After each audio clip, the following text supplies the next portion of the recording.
Welcome back, everybody. So we're going to have a roundtable discussion with a terrific group of practitioners, people who are actively trying to build cooperatives.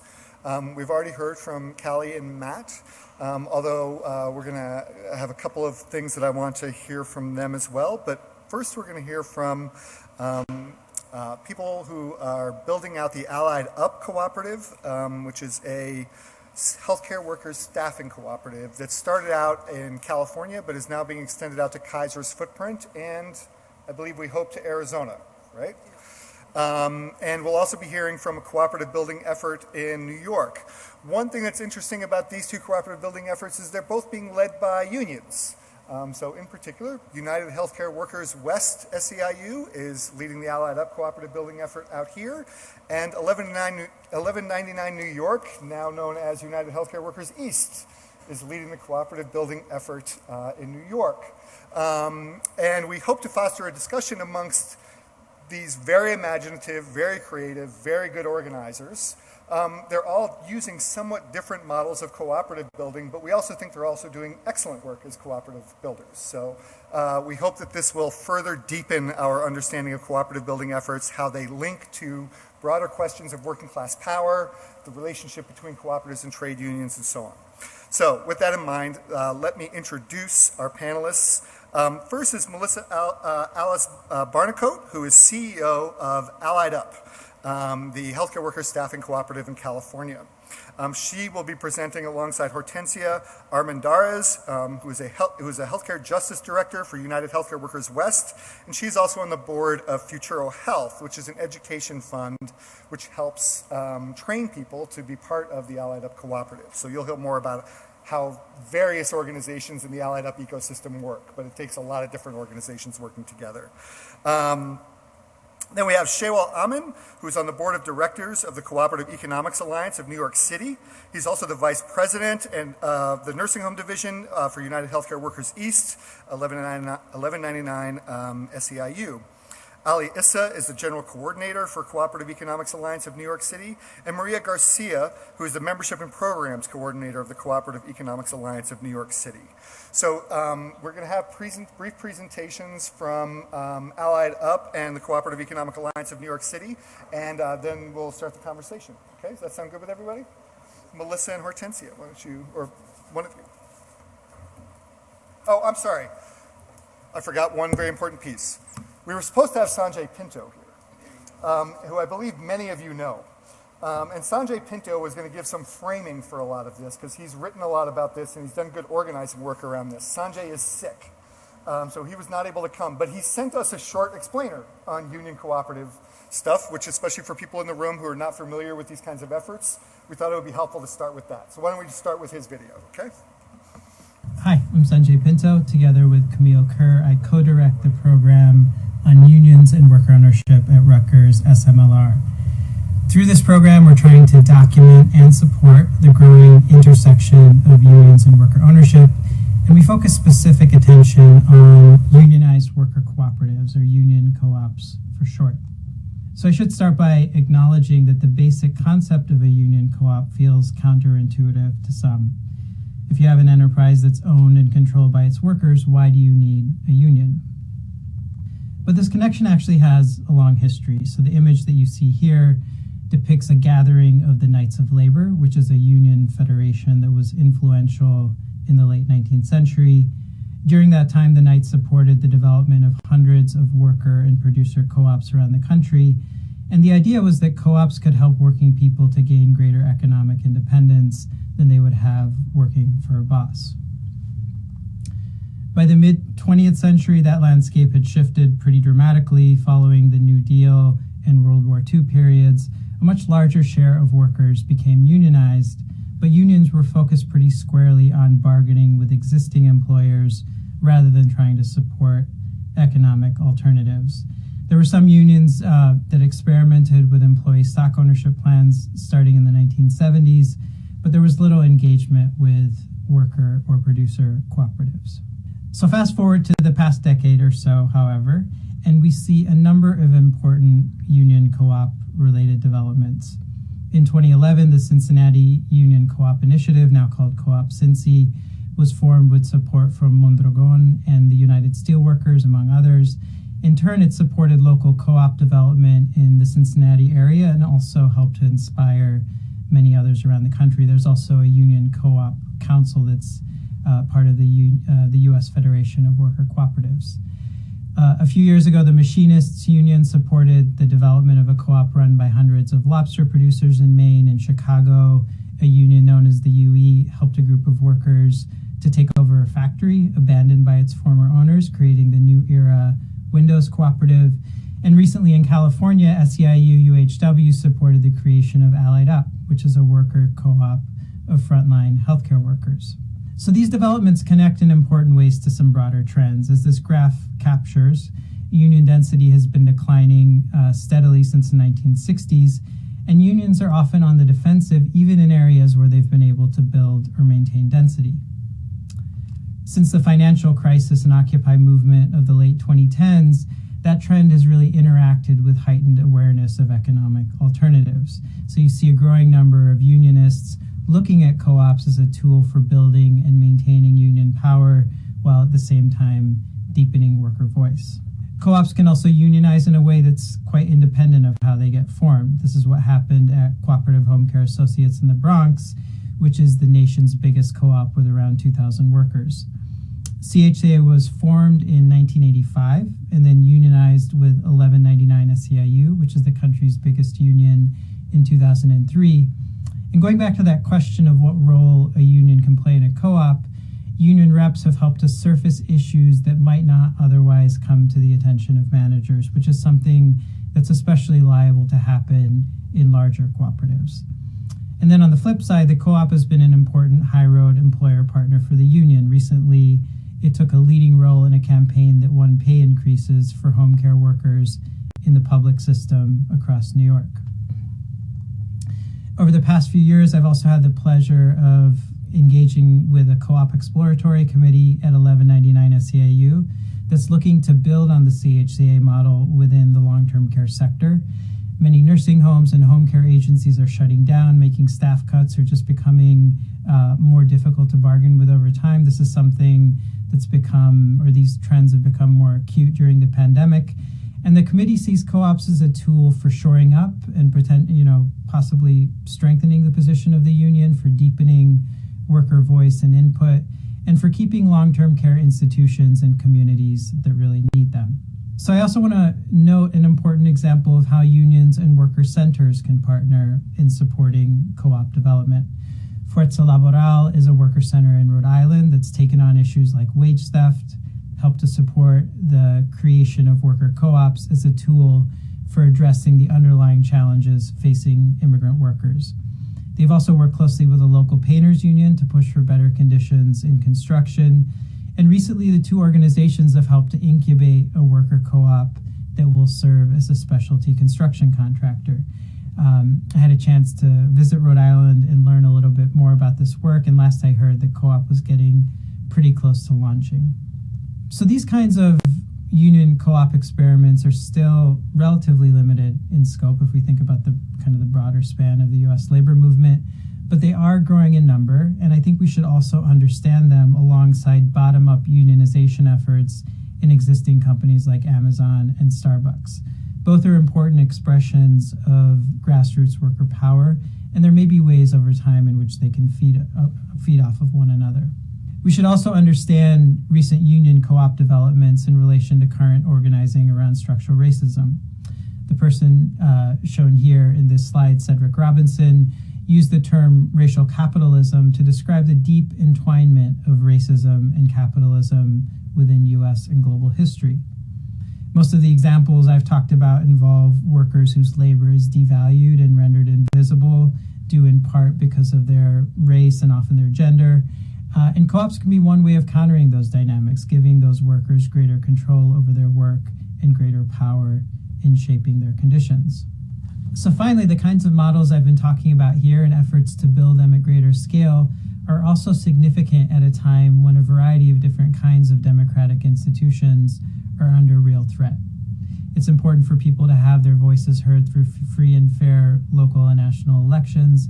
It's also important that we have an economy where people are able to have a real voice and stake in their workplaces, and the growing intersection between unions and worker ownership can play a key role in advancing that. Hi, everyone. I'm very excited to be here just to share the work that our union, SEIU UHW, has been doing. We've had, been having these conversations around workforce development and the future of allied healthcare for many years. We happen to have an executive board in our local of over 250 elected leaders, and among that group we have executive committee members, and we've been really engaged in this conversation about the future needs of workforce, mainly because in allied healthcare we know that there is a shortage of allied healthcare workers that now, because of the pandemic, right? Before the pandemic, we knew that we were going to need 500,000 allied healthcare workers in the state of California by 2024. That was back in the day. Then we went through the pandemic, and then we started really losing a lot of healthcare workers. But also, as a strategy of the union, we know that going into negotiations, it gets harder and harder to negotiate the best contracts in the country when healthcare workers around us are non-union. And so we knew as an organization that we had to be invested in building the workforce of the future and making sure that the future workforce is also part of the union, and to build that worker power to continue to lift the standards. And so really what we did is we built a education to workforce pipeline. And so today you'll see we have what we call our full circle approach. And so essentially through SEIU UHW, we have built the infrastructure through our leadership, through our rank and file leadership, to really be engaged in recruiting their friends and family into Futuro Health. So in 2019, we created Futuro Health, and I want to give a shout out to Sonia Allen Smith that's back there. Say hi, wave at everybody. So she is one of our rank and file leaders. She's the workforce leader of our organization, and she's also a Kaiser Permanente worker. She works in radiology, and as part of the negotiations, they were able to secure the first $130 million as part of the contract into creating a new organization called Futuro Health.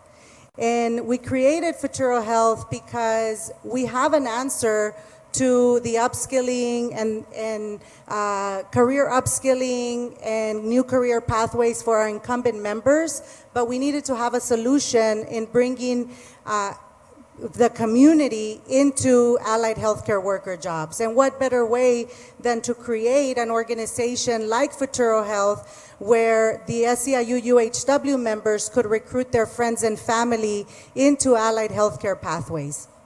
And so our rank and file leaders are recruiting their friends and family into Futuro Health. So the makeup of the Futuro Health scholars is the makeup of the communities that we serve and the community inside our hospitals. And so these are new numbers from 2023. 92% of our graduates are Black, Indigenous people of color. 85% are women. 53% of them are bilingual. And over the course of the last 4 years, we went from an average age that started around 35 to now an average age of 28. And our goal this year is to even bring that average down. We want to start targeting the 18 to 26-year-olds and getting them into allied healthcare as well. And who better than healthcare workers to be talking to their friends and family and the networks around us about coming and working side by side with them at our unionized employers. But in order for us to have a solution for that, Allied Up was also created. And so I'm going to hand it over to Milissa so she can share that part. Great. Thank you, Hortencia.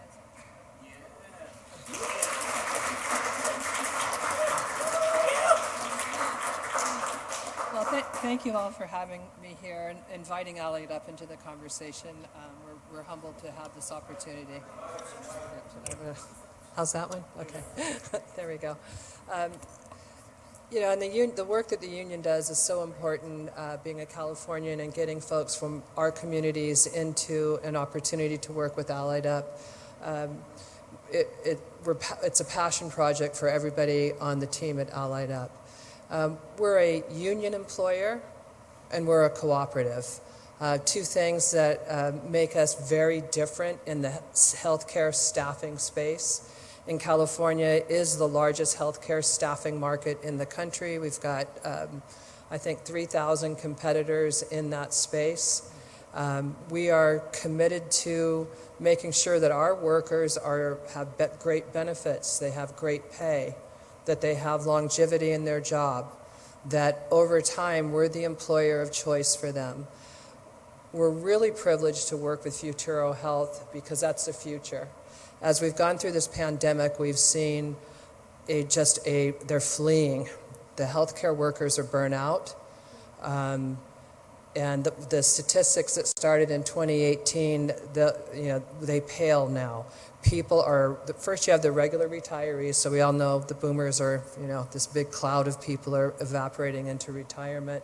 But we also have people just super burnt out from the pandemic. So we've got a really interesting paradox right now. We have worker shortages along with unemployment, very low unemployment. So the Futuro pipeline for us is absolutely critical, and the work that the union's done to build up a talent pool for the state of California, it's unparalleled. It's bringing those new students in to our organization and giving us the opportunity to place them in their first job, and then beyond that, the next job and the job after that, with good wages. The advantage for our workers is a little different. So some of you may have experience with staffing companies, and you usually think of it as body shopping. It's like, okay, got an order, place a body, let's move on to the next body, and it's just bill and pay, and that's how we roll.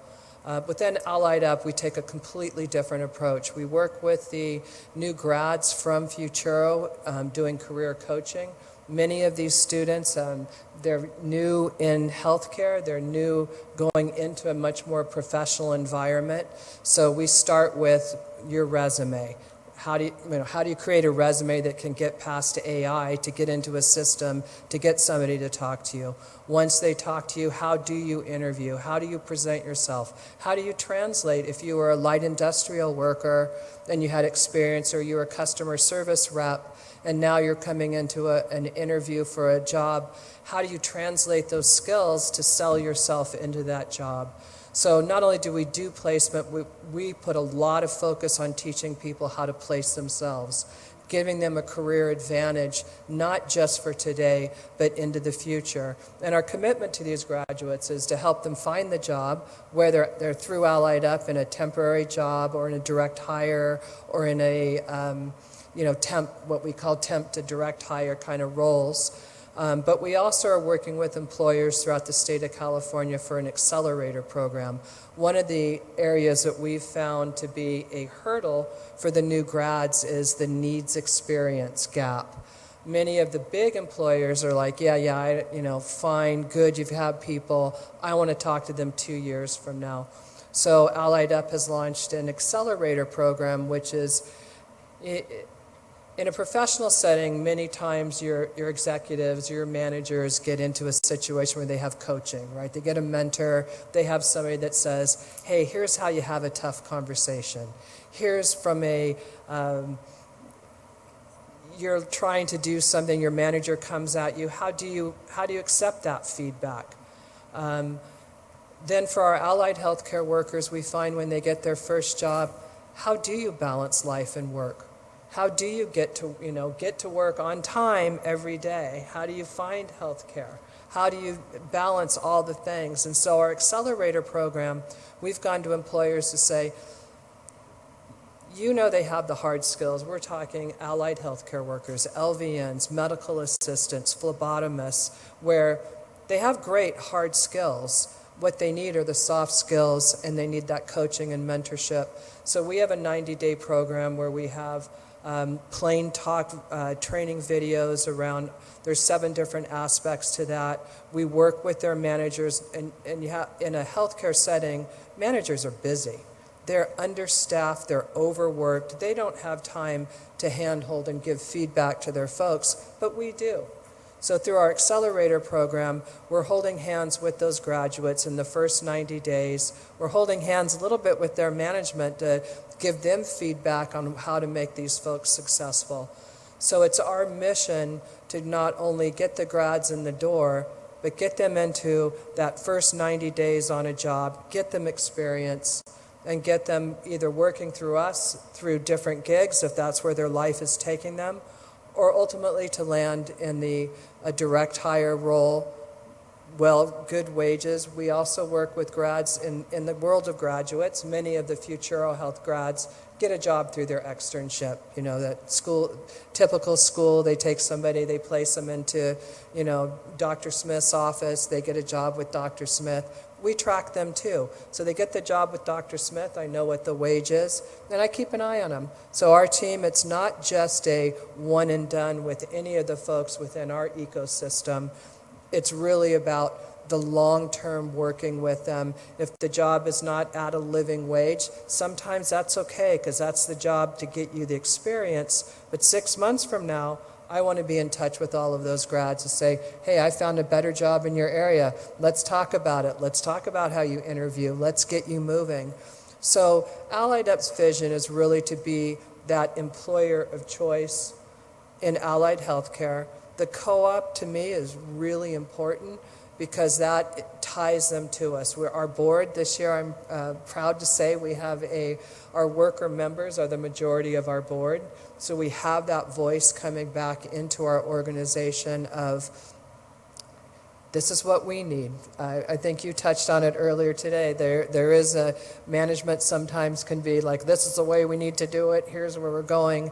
But getting that voice of your worker ultimately will make us a better company. So I'd say that's our advantage. And then for our clients, I think we offer something completely different than a typical, body shop staffing company of placing people. Our workers are paid better because we pay union wages. We have benefits, not just healthcare benefits, but paid time off benefits. So our employees receive things that are not typical within the healthcare staffing business. They're committed to our employers, and we surround them with a whole bunch of love while they're on assignment, checking in, how are you doing? We have workers that if they have trouble getting to work, we'll send them, Venmo them some money so they can get some gas money to get to work. So it's a different approach to our workers, and we're super excited about it. We've been in Allied Up launched in 21, and that was during the pandemic, and we've seen the world do a complete flip-flop underneath us. But we think that the model that we have created long-term will be the best model for our worker members.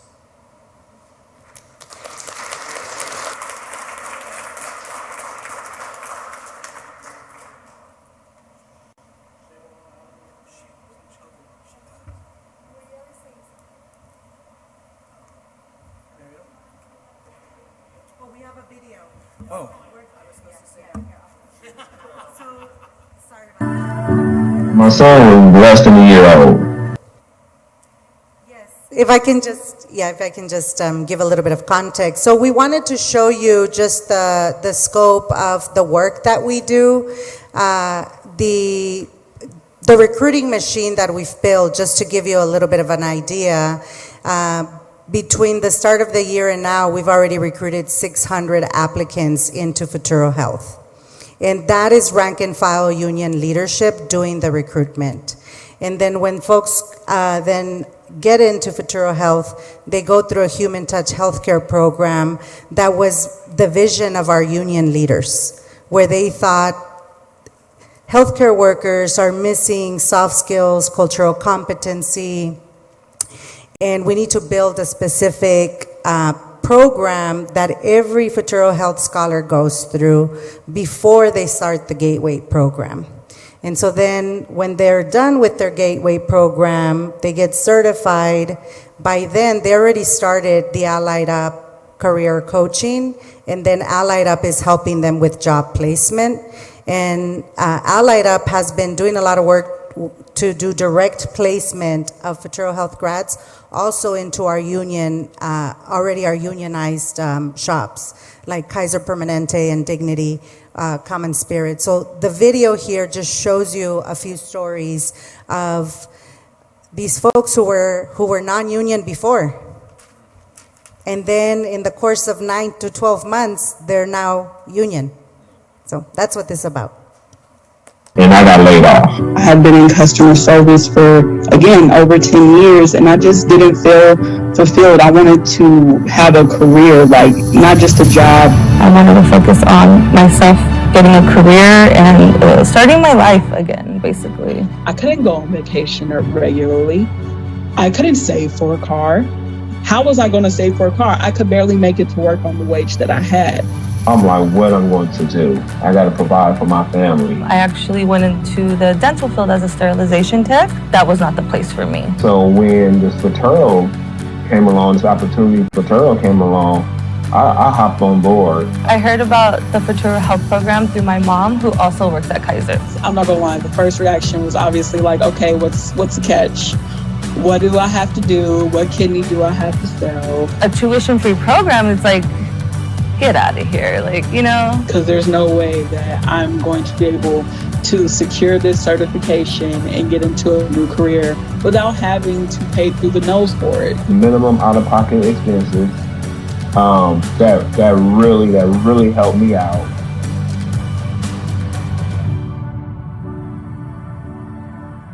That waiting period in between graduation and securing that certification and getting that first job, it can be a little trying. I wanted union wages, so I reached out, and Allied, they actually helped, with the interview process. They made sure that I was filling out applications correctly. Taking my resume and sending it to different employers.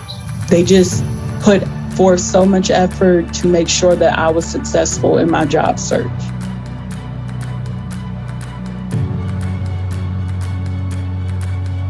You could not have convinced me last year that I would have been making 3 times what I was making. There's no way I would have believed you. I made $18 as a sterilization tech. Now I am making $31 as a medical assistant. Now I'm able to provide for my family. I can go to work. I don't have any debt. That's important. I don't have any debt. To have that much financial freedom and to know that I changed my entire life by just giving a chance to this program it's astounding. First of all, I don't have to ask for money anymore. I make my own money. I can buy my kids the things that I want. And I got a new career that I'm going to retire from. Still hard out here sometimes, but at least there's not that financial stress anymore, and I'm able to help out and also, pay my own bills now. Without Futuro Health, I would have been able to go back to school.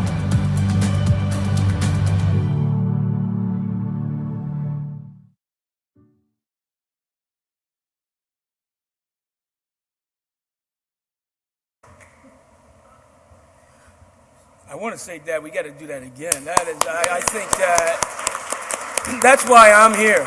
I'm here to learn how to get that done and duplicate that. And hopefully that we could team up and align ourselves and make this a better world for working people in America. So I want to thank you for the Allied Up group that's here. Well, good evening, brothers and sisters. My name is Shaywaal Amin, and I'm the Area Director or Vice President 1199 SEIU, Long-Term Care Division. I represent some 5,000 to 7,000 healthcare workers throughout the boroughs of New York City and upstate. I am also chair of the Exploratory Committee for Unionized Co-ops and Long-Term Care, as well as I am just a graduate now. I must say this because I figured out it might go on my resume in the future. I just graduated out of the MIT CoLab Mel King Fellows, of which we've been working to put this project together. And so, thank you. So I'll just try to give the broad framework of what we've been doing for the last 7 years, and then ask my comrades from the scenic to explain our experiment, which I believe is revolutionary in its turn. So our vision, and that, by the way, this is a call to action for all of us, by the way. It's a call to action. Our vision in brief for the Exploratory Committee is to create unionized worker cooperatives across the long-term care spectrum and enhance worker participation to unleash worker capabilities and capacities in helping to improve jobs and job qualities. What I want to do, by the way, I have to, there we go. I'm sorry, forgot about that. Just really quickly, on the 1199, really quick. It is obviously in the history books in the United States in terms of civil rights and civil rights activism. It was built in the 1950s by pharmacy workers, Leon Davis in particular. And 1199 started around that time to organize hospital workers. During the 80s and 90s, through mergers and new organizing, nursing homes and home care workers all started to join within 1199. Today, 1199 consists of 400,000 members throughout 5 different states: Massachusetts, New Jersey, New York, Baltimore, Washington, D.C., Florida.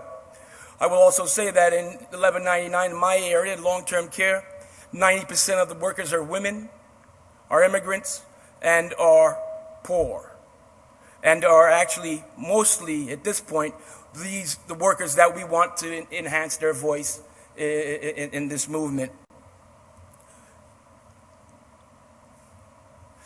Our mission is to take the footprint of CHCA, which we just learned was the Cooperative Home Care Association, which was formed in the Bronx in 1985, and which created a larger ecosystem aiming to improve quality care and give care. It is the largest cooperative of 1,800 workers, as was said by Sanjay. And what is unique about this CHCA is that the members elect its board, board of directors, appoints its CEO, and also the profit share.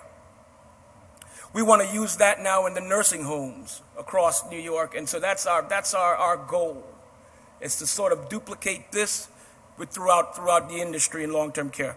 1199 unionized the CHCA in 2003 as a partnership to move on the ideas of bringing home care workers' voices to the state of New York so that they could get particular better wages, better benefits.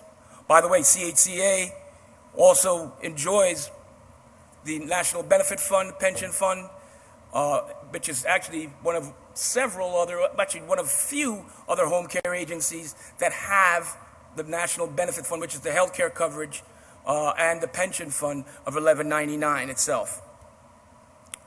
So a little bit about the formation of the 1199 Co-op Exploratory Committee. Basically, in my area, we had 21 different mission-driven, not-for-profit nursing homes, some of the largest nursing homes in the United States. As a matter of fact, the average nursing home in my area had 920 beds, almost like hospitals, almost block long in terms of New York City. These homes now, because of instability, because of funding, these 21 homes now were not-for-profit. Currently, within the last 8 years, we're down to 4. All the others have been for-profit or privatized. And so that's what now brought us to start thinking about why and what do we do to sort of counter this surge of privatization. And the idea is, and someone said it today, one tool in our toolbox was the idea of worker co-ops. And we started talking about how to get this together. So what we did was we formed a committee with one person per area in our union, vice presidents, organizers, communication department, political department, as well as delegates, member organizers, to talk about how do we go now into the communities and begin to have a conversation with a broader group, in particular people who are not even in the union, about how do we save our community centers, how do we save our clinics, how do we save our nursing homes. And so this was the impetus.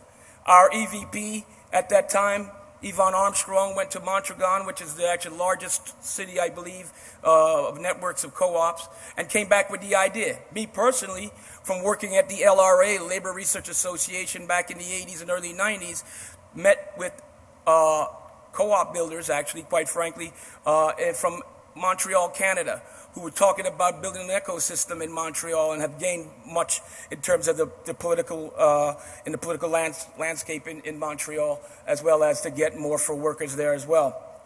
So I brought that idea and we into the room, and we started going after some of these nursing homes that were for sale. We came close. There were 3, and one in particular we had a letter of intent. What that means is that we had the ability to sit with the employer and talk about now starting to convert, and converting to a cooperative model as opposed to a for-profit model. Well, brothers and sisters, we lost out. We got trumped out. No pun intended. A businessman came with $20 million, handed it to the employer. We never saw him again. And so that now forced us to say we need to do something differently. We need to do a member engagement, meaning that it comes from the voices of the workers in the workplace, in their communities. Then we can make that fundamental change. Then we could pressure the government, both state, federal, and city, to not just sell. We want the ability to have the right to first refusal. We want the right to establish our own fund in our communities to maintain what are the nursing homes in our area. So some initial steps. Again, as I said, our committee met monthly, and we devised going to conferences, speaking with experts, using the ICA group to help us devise some plans and so forth. So why conversions and how? So the major piece, and I won't read this all out, the biggest piece of this is because of what has happened. Over time, the union has been forced to make concessions, layoffs.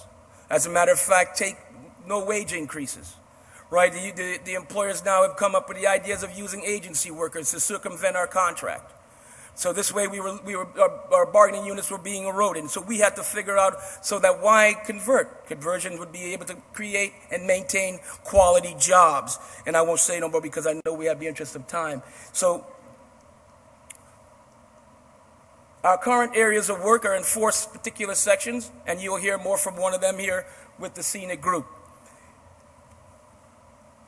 In the educational training department, what we're doing is in spring, we're launching a staff training in the cooperative world, talking about Co-op 101, about financial literacy, with staff, organizers, and members in our union.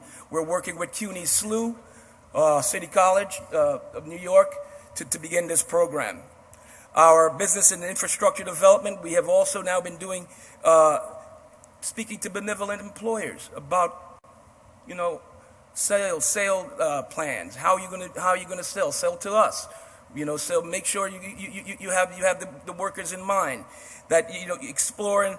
And by the way, the relevance of Allied Up now we must take back to New York, because I think this is actually why I actually came here to hear this, and I'm so happy that this is part of our work. And then we want a third piece of this is the coalition work, where we're working with CENIC. I am now a board member of the Cooperative Economic Alliance in New York City, to talk about how do we go into the communities and begin to talk about why co-op, why the ecosystem, the idea of developing a solidarity economy, if you will. How do we do that? Why? What are the issues that are affecting you in your communities? And Ali and Maria will be talking a little bit more about that. And then research. What we're doing is preparing a white paper for the entire 1199 groupings, meaning that we are looking at different strategies in terms of actually collective bargaining, whether or not we do it through the contract, in Baltimore or in Massachusetts? Where do we see that we can have an opportunity to do a conversion in Florida? And so that's where we are. We came out with a 6-month program in research that's we're going to present to the executive committee, George Gresham and Yvonne Armstrong and Millie Silver this month, to talk a little bit about how and where do we move this work, and some of the challenges.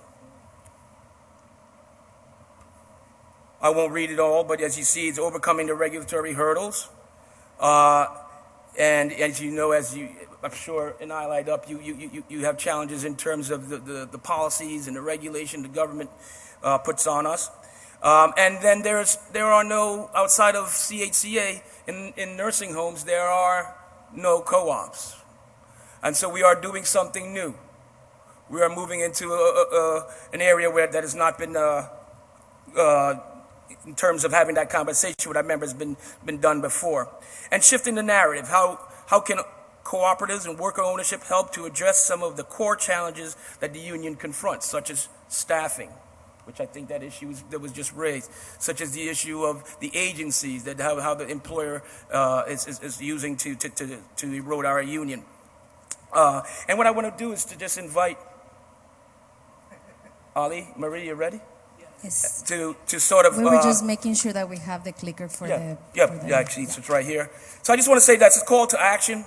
I know there's, as we see a rise in the nation here now, but in union drives and strikes and so forth in the recent months, we still have the ability we have not had the ability to foster a mass movement, if you will, of labor unions, workers, communities, and its allies to fundamentally change and transform the economic and political power in America.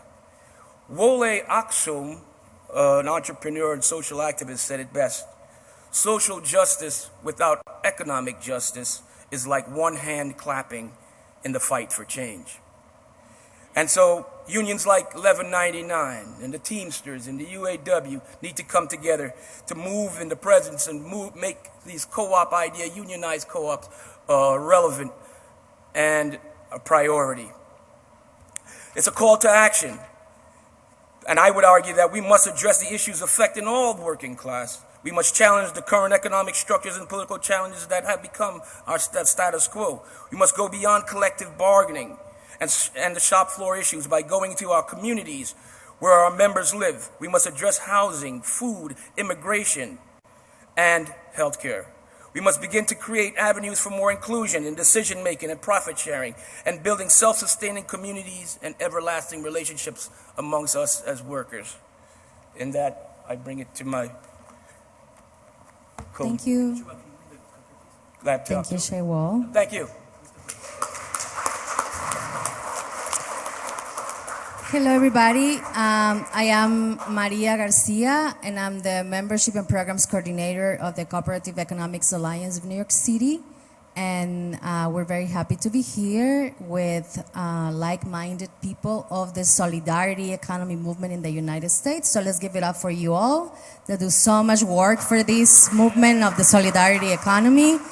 And I hope that here with our conversations, we also are able to share our challenges, difficulties, mistakes, tragedies, because this work doesn't get done without those. And I think for us as an organization that is working very hard to put the pieces together for a larger and the stronger solidarity economy movement, it's very important that we all create spaces for that, right?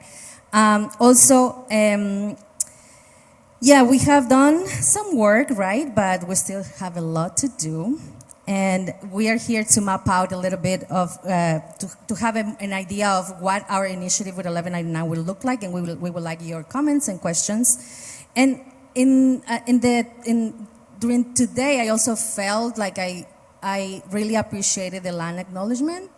And I also want to make an acknowledgement to all the people that are punished by what Harsha Waila calls the crisis of displacement and immobility, preventing them from the freedom to stay and the freedom to move. and of the people that are living that in the continent, right? All the migrants, and considering that that's the context that we're also working on right now. And New York City has we're going through a specific moment in which all these efforts that we are building with mutual aid and cooperation and all these new forms of organization are coming up and are positive and are great, but they are also subsidizing capitalism, right, in the city. So I just want to open up with that too, because that's a really important topic for us. Talking about co-ops in New York City, as Shaywaal was saying, is talking about migrant workers, women. Most of the cooperatives in New York City are run by immigrant women and people of color, and so that's important to mention. And as Hortencia was saying, our communities have what we need.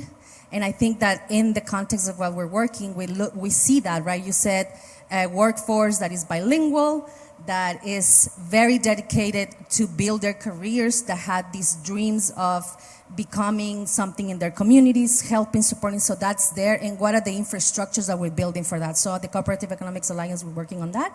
Next slide. And so the Cooperative Economics Alliance is a cross-sectoral alliance. We work not only with cooperatives, but for the sake of us having the same language, we work with worker co-ops, food co-ops, community development credit unions, mutual housing, low-income housing co-ops, which is different models in New York City, particular local context models that have historically developed and also being destroyed. So we're working in that juncture as well. Community land trusts, community gardens, CSAs, and individual New Yorkers that are participating in these initiatives. And our goal is to build an economy based on values of social and racial justice, ecological sustainability, mutualism, democracy, and cooperation. And what we do with these is we are moving towards practicing a value-based economy, right? As Shaywaal was saying also during the presentation, how do we move from the current situation of looking for and saving good jobs versus having an economy that is run by solidarity, economy, values, cooperation, and all of that beyond the workplace, right? Because we're not only workers, and we want to see how we articulate the different aspects of our lives as people beyond the workplace and building communities through cooperation. Next slide, please. And so we do several programs, research, which is what we need the most. I was really happy to see the earlier presentation about the research with people saying how they feel about their coworkers, and I think it was your presentation, because I'm very devoted to reading the research that capitalists finance to know about how to make workplaces amicable so that people love their boss, love their job, become part of the company, love their dividends. And so I really admire the dedication to that kind of research, because it's actually research that produces a lot of qualitative responses and emotional issues about loving capitalism. And there is very little research about how to deal with worker-to-worker relationships in cooperative environments without the boss, without the competition. And so we struggle with that a lot in our work with cooperatives and people that love cooperatives and people that are building community control institutions, right? We deal with a lot of conflict, and one of the main things that most of the groups that we work with ask us for is conflict resolution techniques, and we hope that with these collaboration with unions, for example, we can get all the experience that union members have dealing with conflict and negotiation and bargaining with their bosses to bring that into our cooperative environment. So hopefully we can do that. But then, we have the questions of how much leadership development have unions been doing this couple of 20 years. So we'll see. We also created convenings in which we convening and matchmakers go together. We are building a shared identity under the umbrella of the solidarity economy, right? All of these different forms of cooperation, collective community control are spread out through different initiatives, through nonprofits, through movements, and we want to build a shared identity. And so we work a lot in organizing convenings to deepen relationships. We have a yearly cooperative leadership intensive that has happened for how many? Four editions. We have several cohorts that have attended our group. This is the last one in 2023, which is the first cohort that had participation of what we call the 8 sectors of the solidarity economy in New York City. And mostly this group they have never talked to each other before, right? So these are people that work in community gardens or that are gardeners that had no idea that they are in the corner of a housing cooperative, right? And so we are developing those relationships, mapping out this cooperative density in the city so that we can help building those relationships. We created this map last year. Also through a really interesting collaboration with people that are members of the Park Slope Food Cooperative that has too many members to cover the shifts. And so we offer them to work for us so that their food co-op shift can be recognized as the hours. So we actually created this map through that program, to that labor program, which is great because we get the most fantastic Brooklynites professionals to work for us and invest their time in this project. So here in this map, you can see the density of the different sectors of the solidarity economy. And the orange, and these are the different neighborhoods where you can see different density. The orange are housing cooperatives. We have about, I have the numbers here. I don't know them by heart. We have 1,200 affordable housing cooperatives. Those are the orange little dots. Co-op City is only one of them. So imagine, Co-op City has how many units? 15,000. 15,000 apartments. So 15,000 apartments is only one of these. And these are large vertical development buildings. Yeah.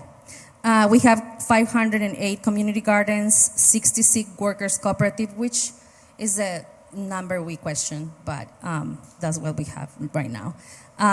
22 credit unions, 20 CLTs, 6 food cooperatives, and dozens of CSAs.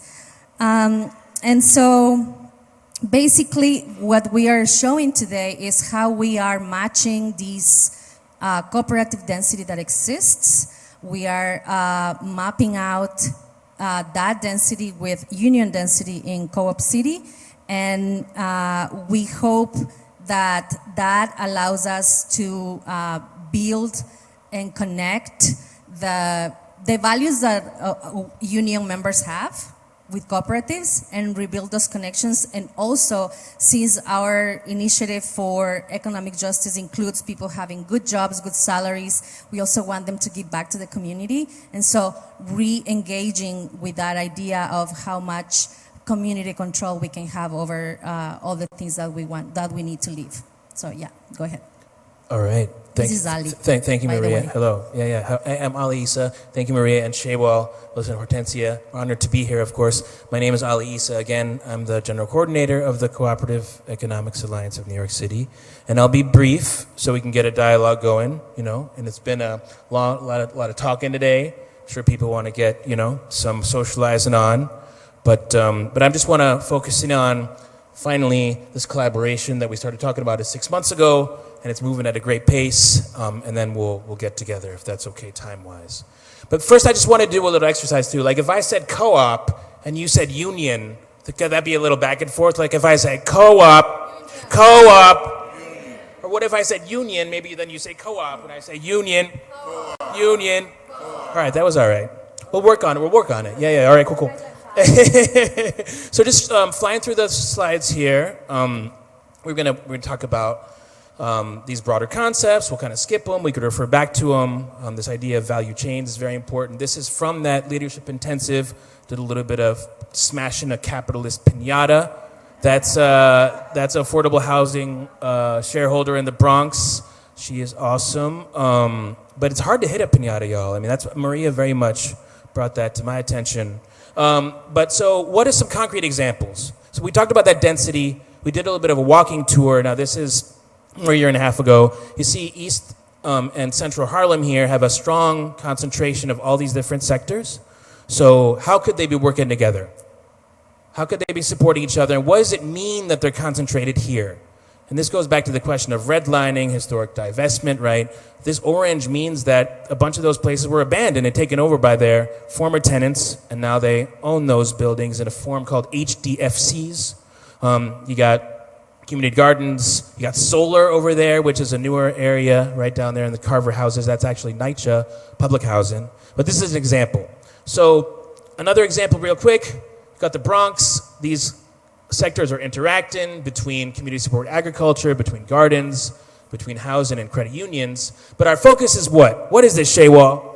It is the Adopt a Co-op campaign. Yeah, what? The Bronx Co-op City pilot, right? So you see three forces here that are trying to align. Again, this is relatively new, 6 months, but it's moving like a runaway train, like an MTA train that doesn't have, no, sorry.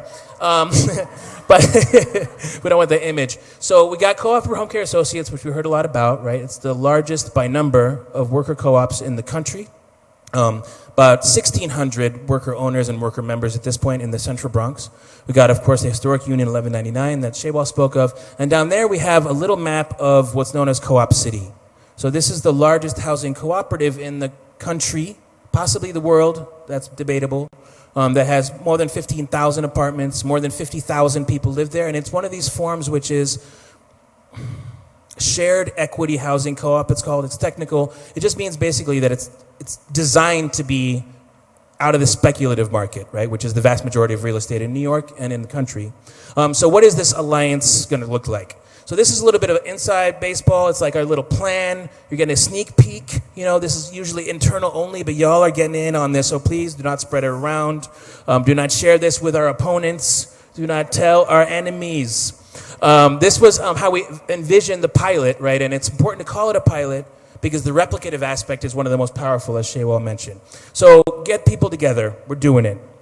Get a survey together. We're going to mention that in a second, right? Which residents of Co-op City, and Co-op City has been so successful, launched in '65, has got a lot of elders there, right? So if they need home care, how many are getting home care right now? How many are dissatisfied? And how many would be interested in something like Cooperative Home Care Associates? Especially if, who are we going to ask? We're going to ask the union members that live in Co-op City. The 1199 members, of which there are, how many, Maria?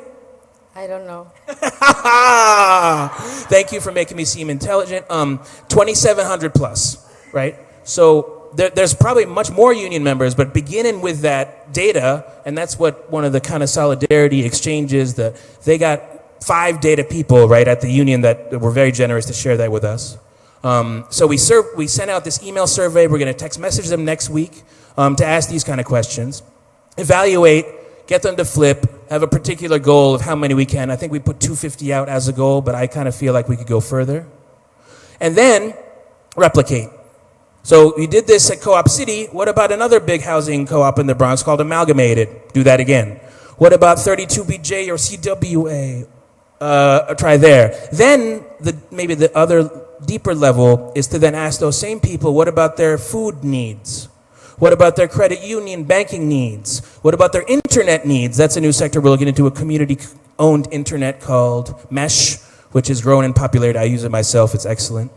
And then do it again. We got the overlap of Central Harlem, Lower East Side, all these neighborhoods where scenic members are concentrated happen to be where the union memberships are concentrated, right? So this kind of alliance, as we want to, like Kali said, do proof of concept in Co-op City, the real force is if we replicate this all over New York and all over the country, right? How would this be relevant in Los Angeles? Is union density and possibly other forms of cooperative and community control overlapping? So what would your community gardens want of unions? What kind of unions would be interested in spreading community-owned internet, and on and on? So this was our achievement. I'll end with this. This is when 1199 last week, through their own letterhead, look at that, and they adapted the language for that audience. This is putting out the survey, launching the campaign. So this felt like historic. It's thank you, Shaywaal, thank you, of this and the first step in the survey. So we're done, and we'll open it up. Thank you for your time, y'all.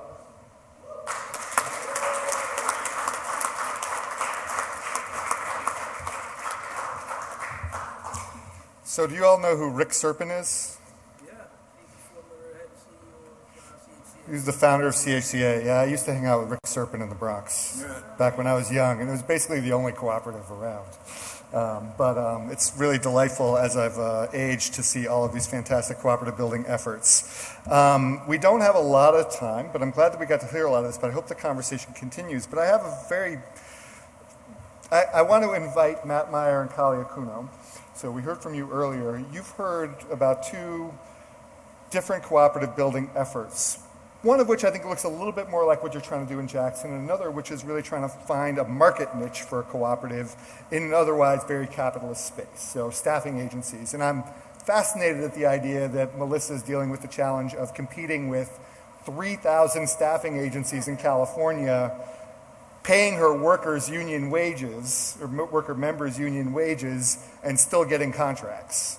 So I do have a question about that, how you managed to pull that off. But you have a lot of experience doing this kind of cooperative building, and I wonder if you have any initial responses or questions for the other cooperative building efforts that you've heard from today. I'm envious in many respects and very proud and very humble to see this happening, you know, in the epicenters of basically capital in this country.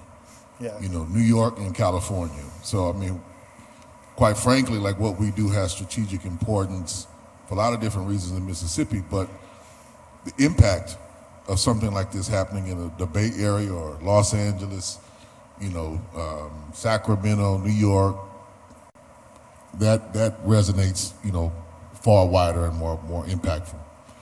I'm very, very, well, if I can correct one thing, we've at least tried what they are doing. Okay. Right?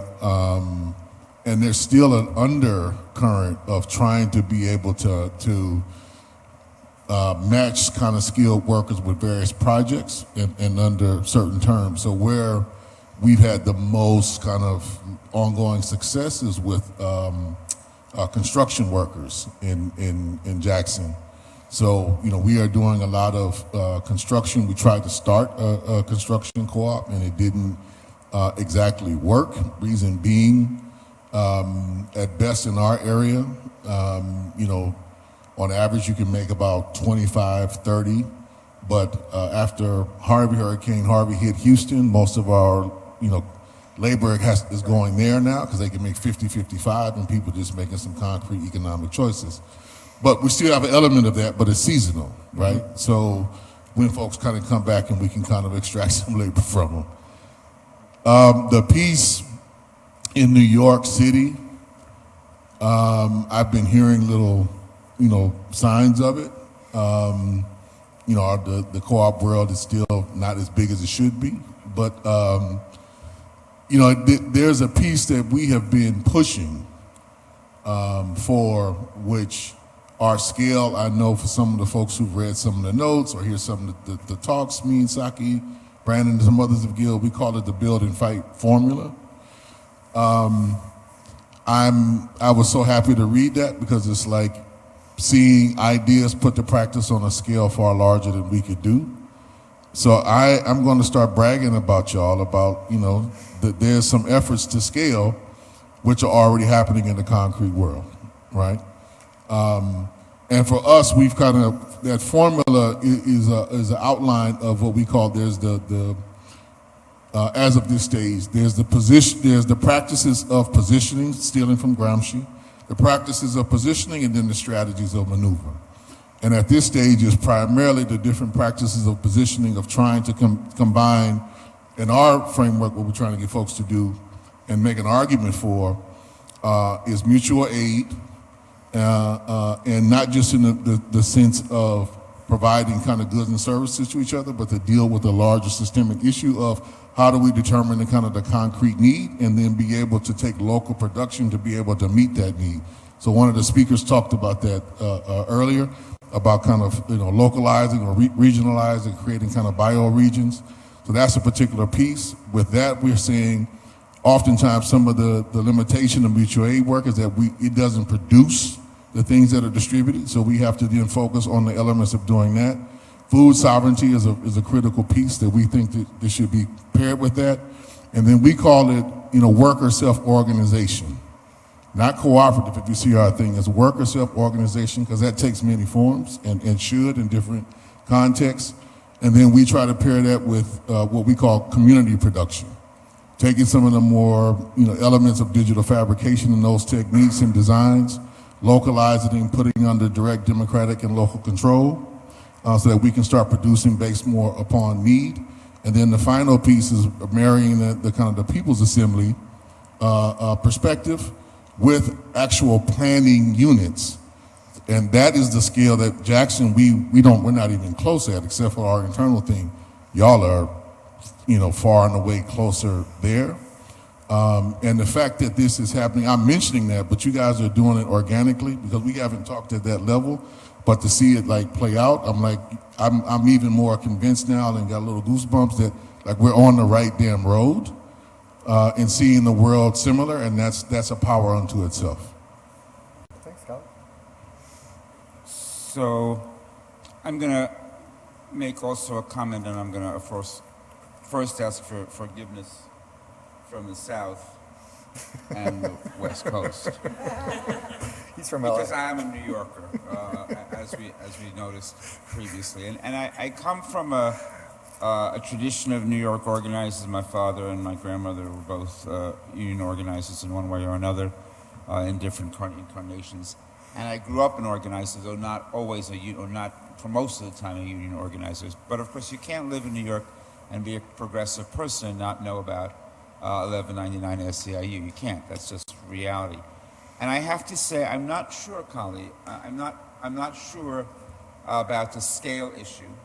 New York's a very big place, and scale means something, but it only means a certain thing. I mean, there's a time when you could organize an anti-war demonstration in the Bay Area just by, making a phone call, and it didn't matter that much because it was the Bay Area. And so I'm not as impressed with you about that. And I'm also not sure if I agree with you about the impact, because I think what happens in the Southeast, what happens in the Deep South, what happens in Jackson, Mississippi, has a different profundity, which may not be numeric. So I'm not sure I agree with that. But what I saw and felt, because I'm also feeling the same thing, a sort of sense of amazement and pride and excitement, even though I'm a New Yorker lifelong. And even though I knew 1199 SIU my whole life, but didn't really know about some of the stuff I heard here and learned more about here, what struck me and what strikes me is what we talked about earlier today, throughout the day. There's a certain way in which you took what 1199, or you're taking what 1199 was and has been, and flip some of the script to look at how to use that structure and that history in a newly strategic way. Because I'm not seeing 1199 of the 1970s, and I'm not seeing 1199 of the early 21st century. I'm seeing something different that obviously, I'm guessing, and this is really a question, if we want to make it into a question, emerges from some profound strategic thinking about what's needed now. What does it mean to do organizing? This is not old-fashioned union organizing the way 1199 was. What does it mean to do something deeply community-based? What does it mean to take these cooperatives and build a solidarity economy that includes food co-ops and housing, all of the different things you laid out there? That's strategic thinking on a deeply profound level, using old structures, but in very new ways. And that's what makes me tingle and excited. So I want to hear more. I want to hear more about that if we have time. And if we don't have time, I want to hear about it in the hallway. So we united on those points. The piece that I'm talking about that is different at least in a practical sense, just to make this clear. Well, that would be the long way to explain. But I think the piece that what I'm trying to get at here is that there's a level of consolidation to scale, which then, and there's a vision to expand that was clearly articulated, right? Like replicability, as you put it. Oftentimes there's a bend towards the local, which is just isolated on, just my block or just this particular piece, which is not dealing with the overall conditions that we are confronting. That's not a subversion of democracy, so it's like a way of scaling out. So the democratic practice, I think, from what I heard in the vision, will still be kind of respected.